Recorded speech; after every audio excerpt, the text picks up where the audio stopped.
Well, we've got incredibly lucky, and we got a radio update that somebody had found the big male leopard that was reportedly seen. We were told that he was seen on the wrong road, and we got a more correct update a little bit later on. And he's moved probably around 1 kilometer since he was seen at 2 o'clock on the main access road that leads you to the 2 camps here on Djuma. And this is the big dominant male leopard of our area. His name is Tingana, and he is a fine specimen. It looks like he's just catching his breath now. I'm hoping that he's going to get back up and on the move. I'm told he was marking his territory as he went along patrolling at around 2 p.m. and let's hope it doesn't take too long before he gets back and on the move. Oh, look on the road there. Quickly, Sense. Quickly. Now, these warthogs have no idea he's here. He also has no idea that they're there.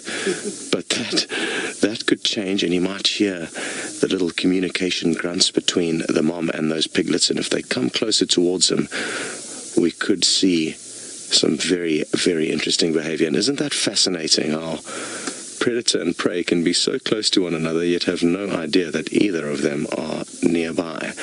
And I guess that is one of the warthogs' biggest challenges, being so low to the ground. It's sometimes difficult for them to spot their prey, but in the same breath, sometimes it helps them to evade being seen. Whew.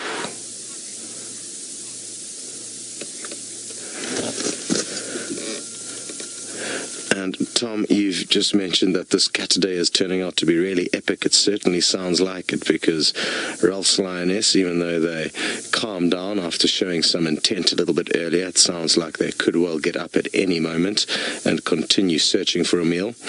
I'm not too sure what this guy's state of affairs is regarding his hunger. I haven't had a good look at his belly yet.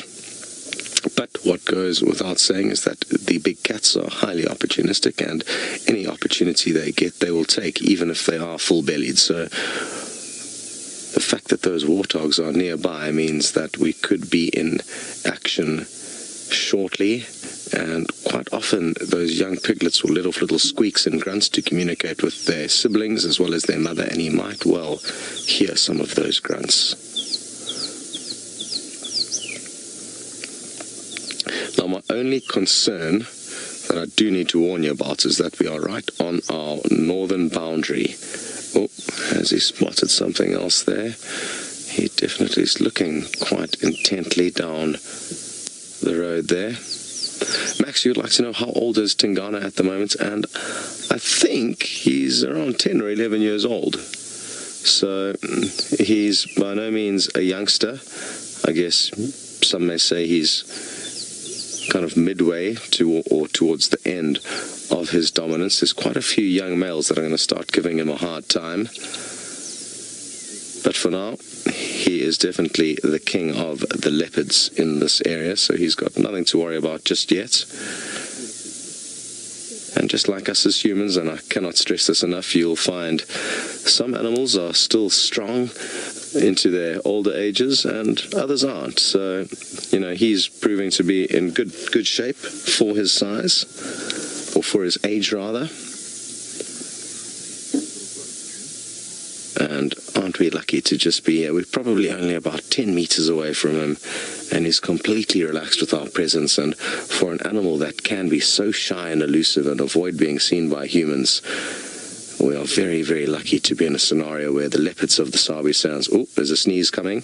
Looks like it. Looked like he was thinking about having a sneeze there.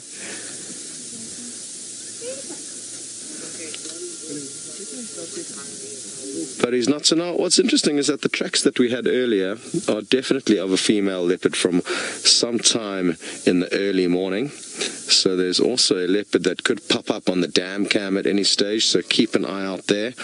I was talking about the tracks and the paws of those tracks we saw earlier, and they were far too small to be those of Tingana.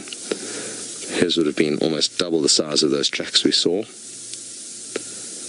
What can he hear out there? It's very thick bush, so I can't see anything, but maybe he's hearing something. He's definitely looking intently every now and then down the road. Here's his telltale tongue sticking out when he gets a bit sleepy.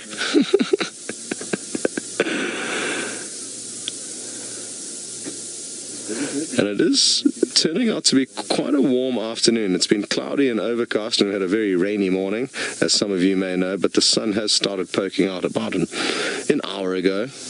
And usually after rain, once the sun does pop out, it can become incredibly humid and sticky.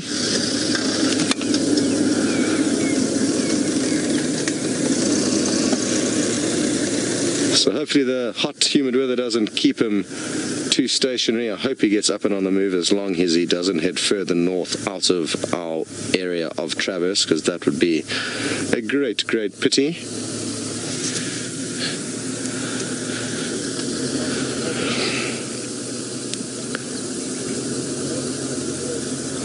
I wonder where those warthogs have gone. I've got no idea. I mean, if they continued in the direction they kind of were heading, and as they crossed the road they would be heading away from him, and I'm guessing if they had have headed any closer towards him, he would have heard their communicatory grunts and snorts, because they do chit-chat with one another.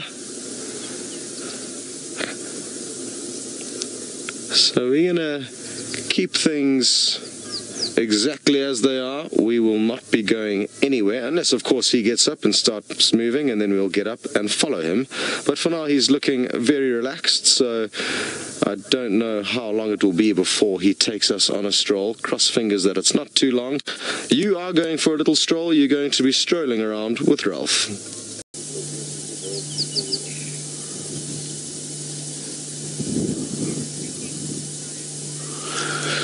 Well, not too much has changed here. He's repositioned ever so slightly, and he did just let off a yawn about a minute ago, which is often a sign that they're thinking about getting active. Although right now when you look at him, you think he's about to actively start going into a deep, deep coma as his head slowly drops down. He's found an incredible spot there, and look at how comfortable he looks at the moment. Tingana, you're going to make all of us fall asleep if you continue like this. So my predictions were completely off. Well, they were kind of part right, part wrong. I told Senzo that, oh, we need to rush you off to Ralph, who has lioness. Have fun. Well, some exciting stuff there with Ralph, the waterbuck and the lion. And I guess, like often happens, the prey detected the predators before they even had a chance to launch their attack. Now, this male leopard certainly hasn't been launching any attacks since you've been gone. He's been snoozing, kind of putting his head up every now and then. He's had another yawn since you've been gone. And there's something that's getting his attention kind of off in the direction he's looking in. I'm not too sure what it is. Every now and then his ears prick up, so maybe he can hear some prey up ahead or something, at least. But I think he's just kind of taking it easy. Who knows, he may have been making the most of what was a very cool morning. And that's when he was last seen on the move, and it was still cloudy and cool. And now that the sun's popped out, he's probably thought, well, it's time to have a rest. And I guess what makes big cats, and especially leopards, so successful is their flexibility and their ability to adapt. And it sounds like he's been doing exactly that today. Moving when it's cool, when it suits him, relaxing when it's hot, breaking the kind of rules of the textbook saying that leopards will move more at night than during the day. But that's not the case, and I can assure you from spending time here in the Sabi Sands, even on the hottest of summer days, you sometimes find leopards on the move at midday. So I'm hoping he's going to surprise us at some point, and not surprise us at least, but just get up and on the move. We've still got a lot of time before the safari comes to a close, so I'm confident that at some point before the end of the safari you will get to see this guy strutting his stuff. Who knows, maybe if you're lucky you'll hear his deep rasping vocalization,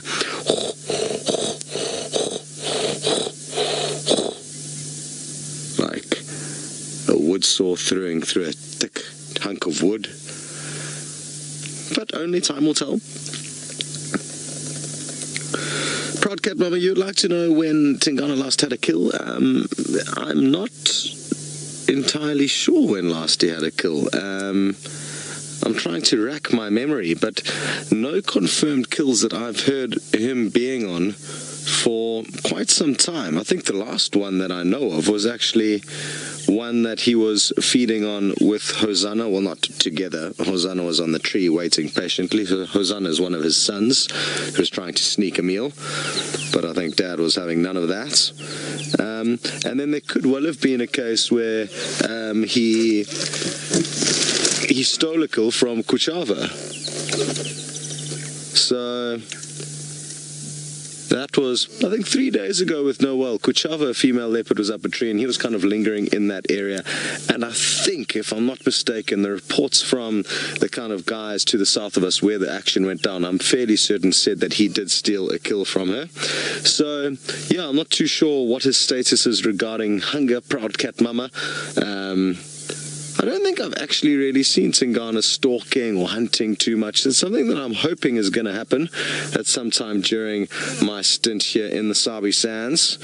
I'm already beginning to kind of start counting my days, or at least thinking about it, because time flies out here, and before I know it, I'm going to be back up in the Masai Mara, where we will not have the joy of spending so much time with leopards, but I guess I will have the joy of spending time with cheetah again, so certainly not a bad situation to be in.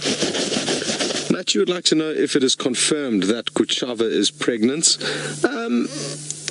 I'm not 100% sure personally, but I think multiple sources believe that she is. I think Tristan said she was seen mating quite recently. Noel seemed to say that she was heavily pregnant when she saw her the other day, or at least from reports from other guides. So it does seem to be word on the Bush Telegraph. But to be honest, Mark, I mean, I think it can be quite difficult quite often to tell when some of the predators are pregnant until right at the end stages. I personally wouldn't consider myself an expert. Because they give birth to such tiny, underdeveloped youngsters, they don't, their bellies don't protrude nearly as much as a lot of the herbivores. It's definitely not as easy and to find a bump on the belly, but it seems like that is the case.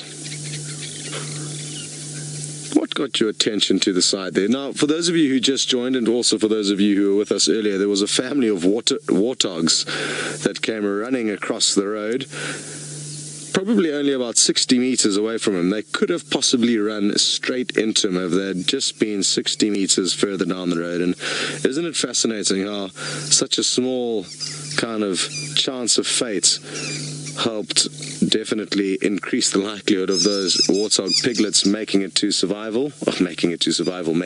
surviving to adulthood is what I wanted to say.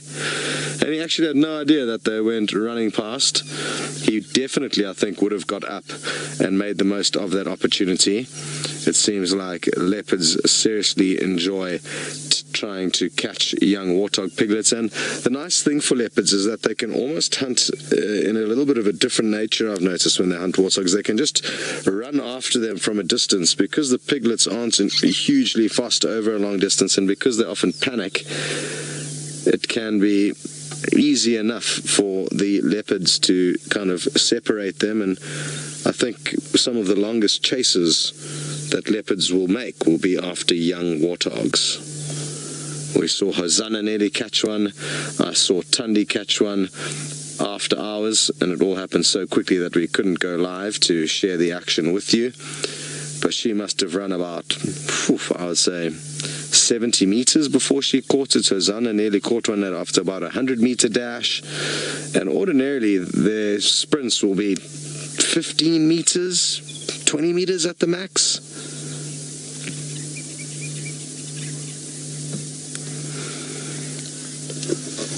Oh, tricky question from Emma. You would like to know what is my favorite physical feature about a leopard. You love their eyes.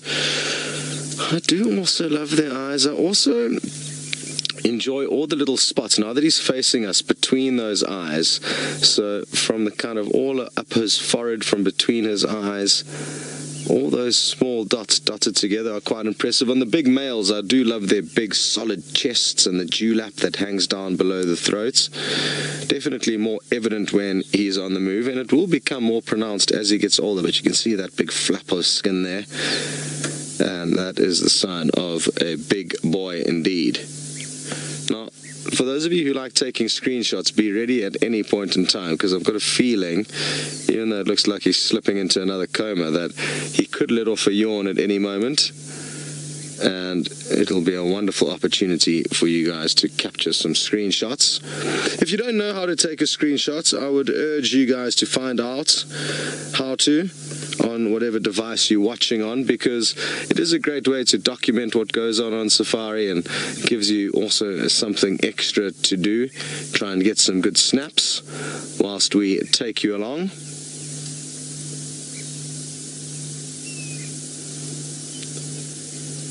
Now, something to bear in mind, and what's very fortunate about our situation here, is that we aren't quite eye level, but we're not too far off. We parked the hill the road that we're on is on a bit of a slope, and we are definitely below him.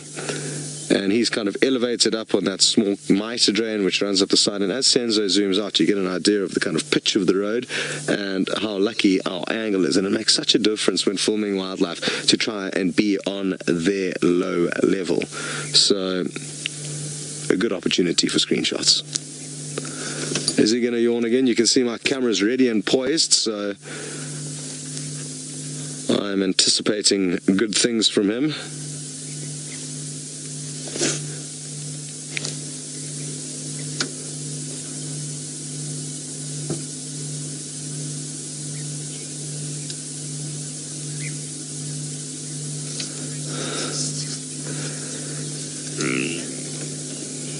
JB, you'd like to know the best ways to distinguish between a leopard and a jaguar. And the continent you find them on is a good start. So we don't actually get jaguars in Africa. They are specific to South America, and they are ordinarily far larger than leopards. So it's basically a bigger version of this animal. The rosettes, the kind of black dotted circles with caramel kind of centers, which we can't see any on this side of the body. They usually, you can see a few on the side of his body there. Those are far larger, probably about the size of the palm of your hand, or maybe even bigger, whereas on the leopards the rosettes are far smaller. In my opinion, jaguars also look a little bit more thuggish than leopards. They've got a bigger head, and they look a little bit more gangster-like, in my opinion. Kind of like a big old male leopard would. So I don't think they're as petite as a leopard. So yeah, those are the kind of major differences. They are very similar looking creatures, considering, but size will definitely distinguish them, as will the areas that you find them in. Hopefully one day, and I really do hope to do this with all of you, is be going on a live safari through some jaguar infested areas like the Pantanal, where we could be cruising along in a boat following a jaguar hunting the caiman. Well, I hope Noelle gets lucky at the Chitwa Dam. I'm sure she will. There's often so much action going on there. I don't know if I can claim that I've done a whole deal in finding Tingana. It was somebody else who found him. So, stroke of fortune. I guess the only thing we can possibly be commended for is just being patient and sitting here with him. But I think it's one of my favorite things about being part of the Safari Live crew. We are often not pressured to leave sightings, because you guys have the joy of just jumping between vehicles in different places, and therefore it puts us under less pressure to go on the move to keep finding you anything interesting when animals are snoozing. And by investing time with animals, it increases our likelihood immensely of seeing them on the move and doing interesting things. So I am happy to sit here for as long as it takes for him to get active, and if he doesn't get active, so be it. At least we have tried our best to increase our chances of getting to see these big cats on the prowl. which, for those of you who may be new to Safari Live, is few and far between. I mean, our chances of finding them on the move is very slim, considering that on average they'll only move between 4 and 6 hours every day. They spend a lot of time sleeping. But I am confident that before the safari comes to a close, we are going to get to see him on the move. Those are my predictions. Steve, you'd like to know exactly how big is this leopard? And it's a very tricky question to answer, because I don't know of one leopard in the Sabi Sands that has been weighed, and I therefore don't really have much to go on. And even if I did know of one individual male that was weighed and therefore I knew his exact weight, it would be difficult to be certain of the weights of other animals. They're all slightly different in size. Some are short and stocky, some are taller and more athletic. So it's tricky to be certain, but he's definitely a big male, and he could be about 100 kilograms in weight. I think it's fair to say that this guy's a fairly average-sized specimen, you know, a standard-sized specimen for this area. Sometimes you get some absolute brutes, and sometimes you get some smaller males, but he seems kind of your average big male size.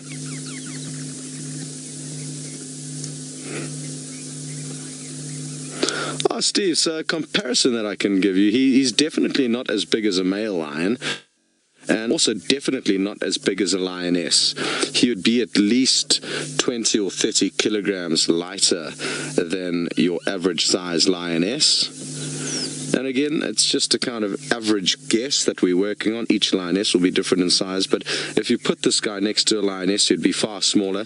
And if you put them in a ring together and made them fight it out, he would be the smaller, possibly slightly more agile opponent, whereas the lioness would be bigger, a little bit more powerful, and possibly not quite as quick and agile.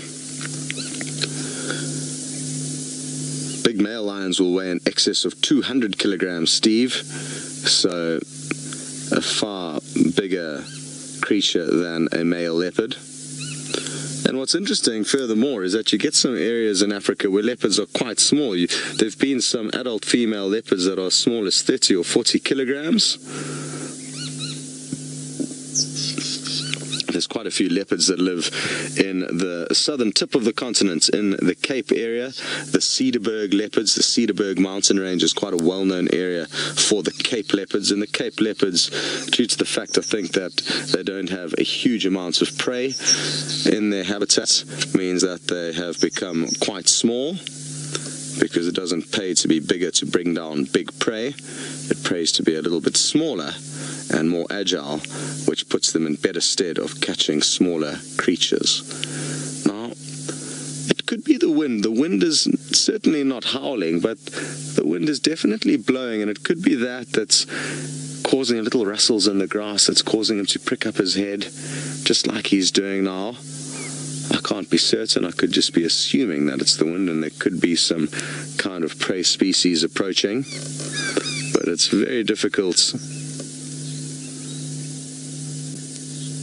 to be certain. His hearing and eyesight are just simply far better than mine, and he's also at a different angle to us, so looking back in his direction that he's looking in, I don't really see much for now, but that could change in a heartbeat. We are in a fairly thick area with lots of undergrowth where prey could pop out at any stage, and as Senzo zooms out now, you get a good idea of that.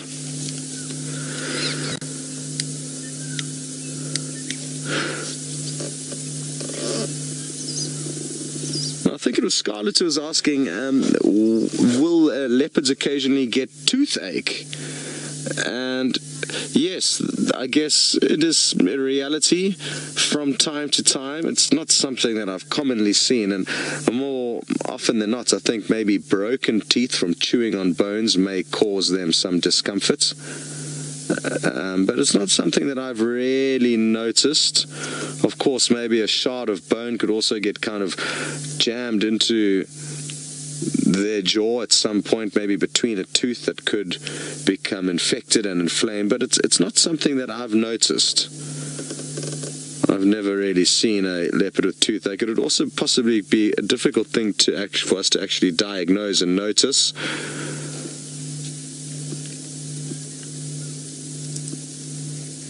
And I guess, as a general rule, wild animals, through the process of elimination and the fact that only the strongest and fittest animals survive, you tend to find genetic weaknesses don't really make it through as much as it does in our species as humans. So you rarely find genetic flaws, because those tend to just die out. David, you'd like to know if there's other species of leopard found outside of Africa. And yes, there's a host of different leopards. You get Amur leopards up in Russia in the Amur Mountains. Also, I think known as snow leopards. You get the clouded leopards in Borneo. You get melanistic leopards, which are the same as these, just black versions thereof. So it's not a different species, but certainly a very different looking beast, the black form of a leopard. I would love to be able to also go on a mission in an area where there is a known black leopard. Imagine if we could organize a safari live adventure where we go and spend a couple of months trying to seek out a black leopard. And what other leopards am I missing off there? Well, there are a couple, there are a handful that we do get also outside of Africa. You get leopards that live in Asia that are kind of slight subspecies. So they are quite a widely spread species, and you do get different subspecies of them. Wonderful stuff. Well, we are going to sit tight, and hopefully it's not going to be an afternoon spent with this sleepy cat without any rewards at the end. We've still got lots of time, though, before the end of the safari, so I'm confident he's going to get up and take us on a stroll. So have happy thoughts with regards to that. For the meantime, you guys are going to be heading off, though, and I'll leave it as a surprise as to where you are going. Well, I am very, very excited by the prospects of both Taylor and Ralph taking you guys across the river on an adventure tomorrow. I don't think Ralph's been across there, so also he's in for a treat. It's quite a different experience across that side of the river. The vegetation's quite a lot different. We have the ability to off-road wherever we like, and there is a surplus of cheetah that spend time in that area. So hopefully you guys will be getting your cheetah fix. And who knows, maybe we'll be able to provide you with the big cat trifecta: lion, leopard, and cheetah. So certainly exciting prospects. We also have some exciting prospects here, although it doesn't seem like it at the moment with old sleepy Tingana. He's been the sleepiest he's been the whole afternoon for the last 20 minutes, which isn't necessarily a bad thing. Maybe he's having one last proper snooze before he gets up and starts patrolling into the sunset. So that's what I'm hoping for.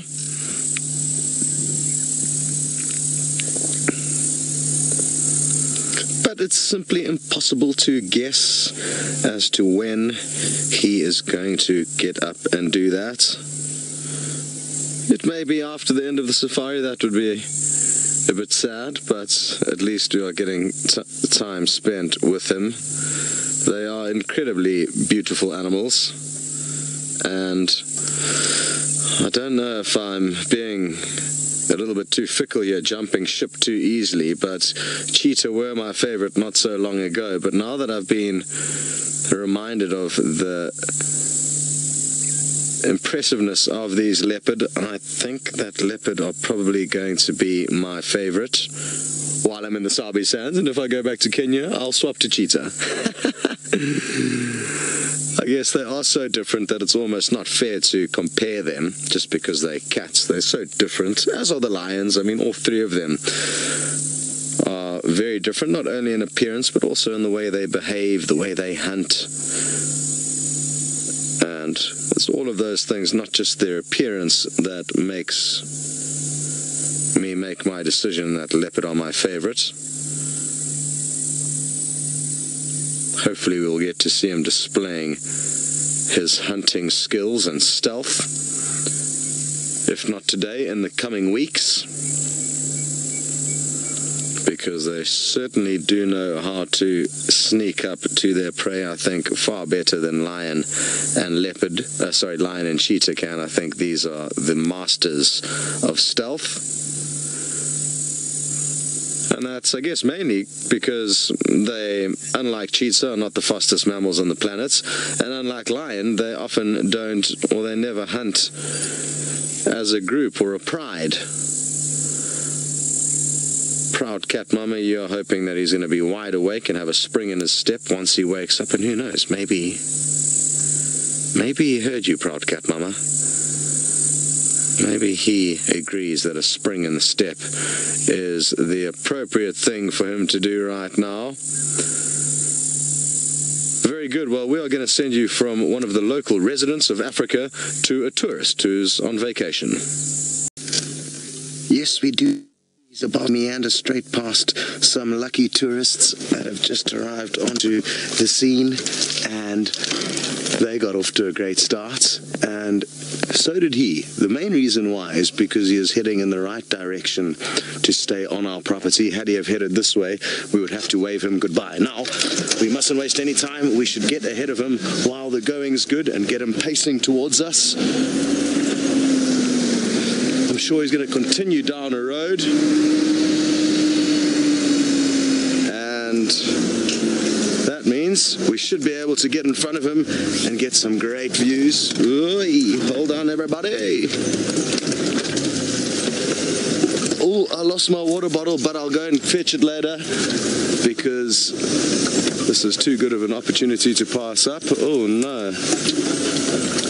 Actually, we should be able to wiggle our way through here. I was trying to get my water bottle to defrost in the sun on the hood of the car where it's nice and warm. It was a big block of ice, and I forgot about it in all the excitement. Ah, good grief. It seems like we've got into a whole network of little erosion gullies here, but we should be able to squeeze our way through here. One or two dead branches are going to be... Oh, I got a little bit of a slap there from the bush. And where shall we wait? I'm sure he's going to continue along this road. And if he does, we are going to get some wonderful, wonderful views. Let's just wait here. Well, let's go a bit further, actually. Oh, no. Here is good. Let's just be patient. We're going to get some great views from a low angle. He's popping out now. Look at that. Beautiful, beautiful big male leopard on the move. Look at this. And it seems like we may have our work cut out for us staying with him. I am in a bit of a conundrum though, because I do need to go and collect my water bottle quickly, so we can't be leaving a big plastic bottle lying around in the bush. So, or is he continuing along another road? It looks like he's continuing on another road, which is great for us. And we'll catch up with him shortly. Okay, while we go on a water bottle rescue mission at the inopportune moment, it is just going to take a second, so... Oh, I can see it. I can see the rebellious water bottle that decided to go for a quick run. Yeah, well, Noel's got another predator, one of my favorites. It's not as quick as Tingana, but it is very impressive. Yes, he is in fact still on the move, and it looks like he may be heading into quite a thick block. There's something that's got his attention there. You can see he's listening, but what exactly he is listening to, I cannot be certain. It's quite thick here, so... we just need to be patient, observe from a bit of a distance, and who knows, maybe we'll get lucky and see him on the hunt. Or we could just get lucky and have him continue strolling straight towards us. I'm hoping that is the case. But it seems like he wants to leave the comfort of the road and possibly head deeper into some thick vegetation, which will make our lives a little bit tricky in following him, but it's very exciting business being able to follow these guys on the prowl. Sometimes they shake us off, sometimes we manage to stay with them. Senzo is doing an incredible job in panning through this thick vegetation with them. Well done, Sens. And I think it'll be our best bet to keep moving now.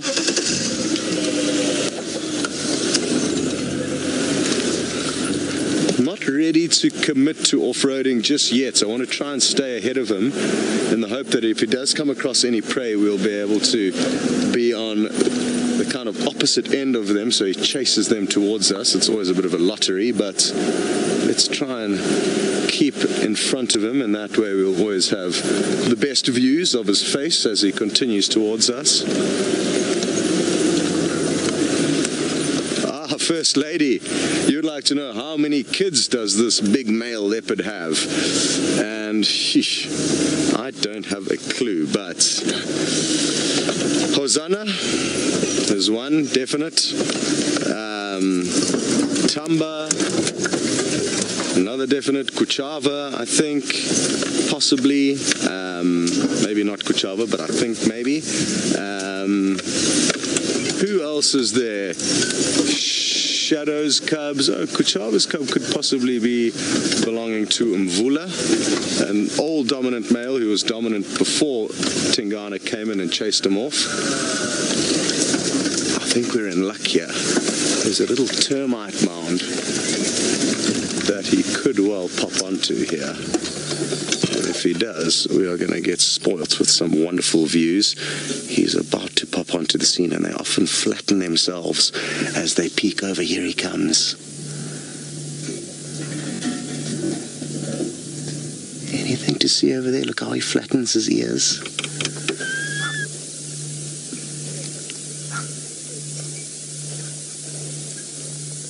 What can you sense in here, Mr. Tingana? What is moving through these thickets that has caught your attention? Because you are looking very, very poised.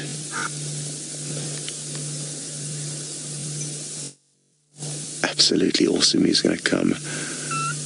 Oh, he's not going to come anyway. I thought he was going to continue straight past our vehicle, but it's time to do some grooming as he goes. Aren't these just the most epic animals? We've got some dappled afternoon sunlight doing a great job in illuminating his coat. And it looks like he was just going to take a short break. I guess just like us, once we've had a bit of a snooze, it takes a while to get into the full swing of things, and it looks like the same is happening right here.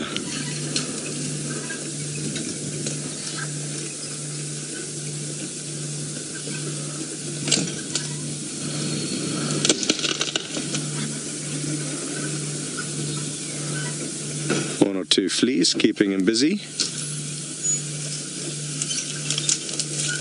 Where are you going to take us, Tingana? Because this is quite a thick area where I fear we may not actually be able to keep up with him. I'm actually going to have a quick look on my GPS map and cheat a little bit so as to know exactly what the kind of road networks are doing here, because I don't know this area too well. Oof, this is a big block. That's going to be very tricky to stay with him in, but we can try our best.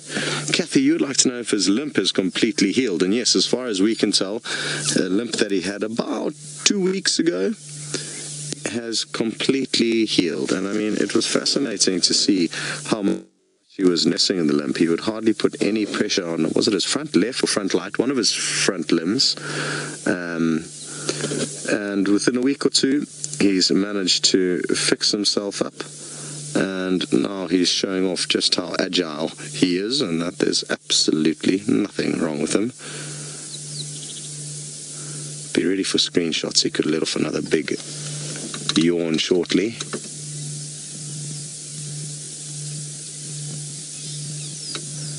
Come on, one big yawn for everyone before you continue on your patrol. One thing that I can tell you guys, and before I forget to, is that a little bit later on this evening, he could well pop up at the Djuma waterhole, where we do have a live dam cam, where you guys may get lucky in being able to find him. Oh no, but I've just heard that it may not be working at the moment, so if that's the case, I do apologize for getting excited for possibly no reason. Time for a little toilet break. And well done, one of our technical wizards, Jared, has just fixed it, so at ease, everything is in order and as it should be. Okay, I'm going to have to start moving. It may take us a little while to get into another good spot to view him from again. It looks like he may actually be heading back towards the road, which is a major stroke of fortune. Oopsie.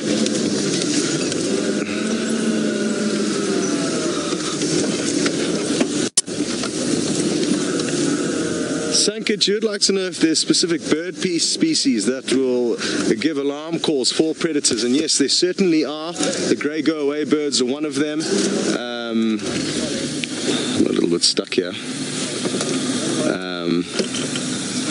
So we'll just have to wait. Yes, grey go-away birds are a good one. A lot of francolins will alarm call. Tiny little birds, rattling cisticolas, guinea fowls. A lot of birds will alarm call when they see leopards. I even noticed that there were some Wahlberg eagles that were on the move. What was I saying? That were on the move, that were alarm calling at, who was it, Tundi, the other day when we were following her after drive in the hope that she would lead us back to her den. So, yes, a whole host of birds will alarm at the predators. While we try and get into a better spot, which, like I said, will take a couple of minutes, we're going to send you back to Noel for an update. It certainly is. It doesn't get any better than this. Right up on a massive termite mound, well above where we are positioned in the perfect afternoon sunlight. How epic is this? And he's using this big termite mound as a great vantage point to scan for any possible prey. Now that we've seen him on the move for a bit, I can assure you that he could well do with a meal. He is looking quite hungry, and that is why he is not going to forego any opportunities for a meal. Not certain when last he had a snack, but he certainly could do with another one. Look at that! Oh, what an epic angle.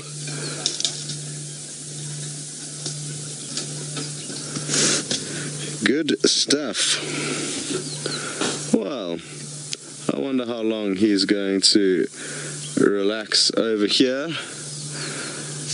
Hard to be certain, but I'm guessing he's going to be up and down and backwards, forwards. So we couldn't have asked for a better way to be spending the latter part of this safari.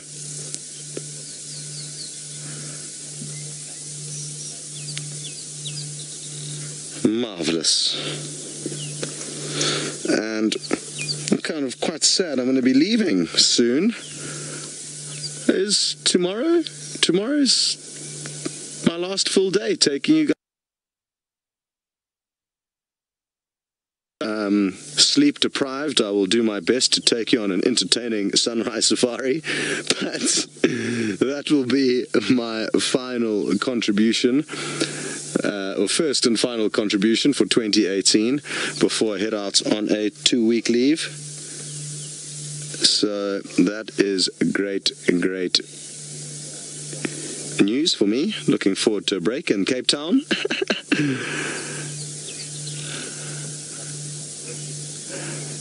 Kaylin, you say that I sound like I'm in love. I think it is fair to say that I am in love with these big cats, and a big male like this in his prime is certainly a kind of prime subject.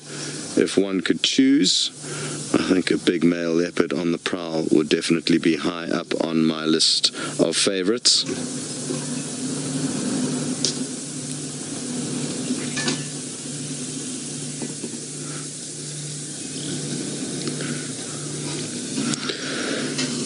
B. Cantrell, sadly, no. Not that's audible to my ears, at least. You're wondering if different animals, be it monkeys or birds, will have different alarm calls for different predators. And some people may tell you otherwise. Some people may be able to tell you that they can hear a certain animal is alarming at a specific predator, but I certainly cannot. They all just kind of sound the same to me. So a tricky one. But yeah, at least, you know, a lot of the times you get basically some more reliable animals that can do the alarm calls. Like for me, a vervet monkey, when you hear them alarm calling in the specific area that we're in, there's a strong likelihood that it's A, leopard, or B, lions that they've seen. In other areas where perhaps there are crowned eagles and no leopards, when you hear a monkey alarm calling, well, then you know that it's going to be for a bird of prey. So, you know, in this area, monkeys are reliable. Squirrels are a good example of an animal that is not a reliable alarm call, because they alarm call at just about everything and anything. So look at this. He was just scent marking. That's why his tail was dipping from side to side. A quite interesting view. And where are you going to take us next? It's interesting, he's kind of crisscrossing and heading back in the direction that he actually came from a little bit earlier. So maybe there is something that he spotted from the elevated termite mound that he was relaxing on.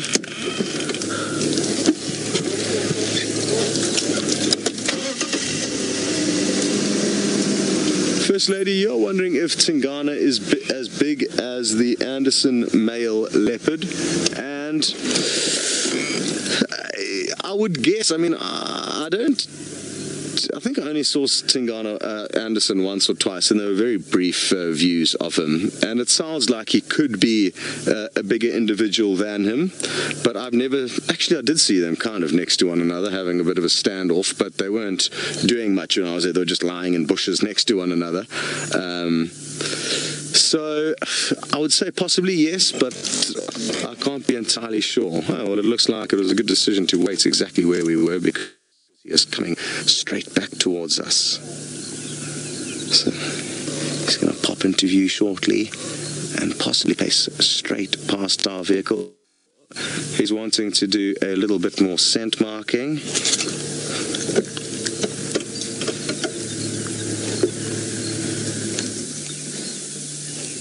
How awesome is that? And I think what he's going to do is head back on to the road that he was pacing down. But I can't be certain at this stage. He's very indecisive, kind of backwards, forwards, in and out. So we're just going to have to be patient, and rather than racing off if we're not kind of certain where he's going to go, it's better to stay put and work out our best plan of attack once he has worked out what his best plan of attack is. Suddenly you would like to know, if I could be a predator, what would I be? It's tricky. I'm quite a sociable person, I like to think, which would kind of force me to be a lion, because they are the only social cats. Although a coalition of male cheetah, that would be an option, have some mates to play around with. So yeah, I mean, either lion or cheetah, but I would love to test drive being in the bodies of all of them. I'd love to be a big male lion tackling a buffalo, or a leopard being stealthy and creeping right up to their prey, or being a cheetah just hammering it through the open plains of the Masai Mara after a Thompson's gazelle. So, as you can see, I clearly am battling to choose which one, and I've just hedged my bets between all three. Well, there's one or two more vehicles in the sighting with us. I'm just going to let them get into a good spot, and then we will be able to catch back up with this leopard. The other vehicles don't have it as easy as we do when it comes to turning around, because we've got a vehicle that's very maneuverable.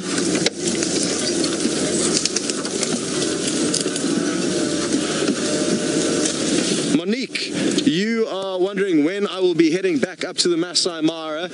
In theory, I should be heading back up there mid-March. So that is the plan for that. So I'll be spending another 6 weeks in Djuma after this next break that I go on, and thereafter I will be heading to the Mara. Good stuff. We've got a little bit of work to do catching up to him, and I think I might actually try and loop ahead on another road. So while we negotiate all these options, we will be sending you back to Noel.